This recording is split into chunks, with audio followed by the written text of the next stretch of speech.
మొదట నేను రక్షణ పొందిన కొత్తలో, బాప్తీసం పొందిన కొత్తలో, దేవుని ఇంట్లో అడుగుపెట్టిన కొత్తలో యేసయ్య మీద ఎంత పిచ్చి ప్రేమ, ఎంత పిచ్చి ప్రేమ అండి యేసయ్య అంటే. ప్రార్థన చేయకుండా ఉండలేవు, బైబిల్ చదవకుండా ఉండలేవు, మందిరానికి రాకుండా ఉండలేవు, పరిచర్య చేయకుండా ఉండలేవు, ఉపవాసాలు ఉండకుండా ఉండలేవు. ఎందుకయ్యా అంటే యేసయ్య అంటే పిచ్చి ప్రేమ. యేసయ్య అంటే అంత పిచ్చి ప్రేమ ఏంటయ్యా?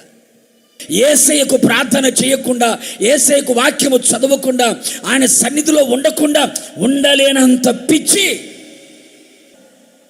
యేసయ్య కలువరి శిలువ ప్రేమకు దాసోహలమై, యేసయ్య ప్రేమకు బానిసలమైపోయి, యేసయ్య ప్రేమ ఖైదీగా మార్చబడిపోయి, లోకములో ఏమి నాకొద్దు, ఈ పాపము నాకొద్దు, ఈ నేత్రాశ నాకొద్దు, ఈ శరీరాశ నాకొద్దు, ఈ లోకపు కార్యాలు నాకొద్దు.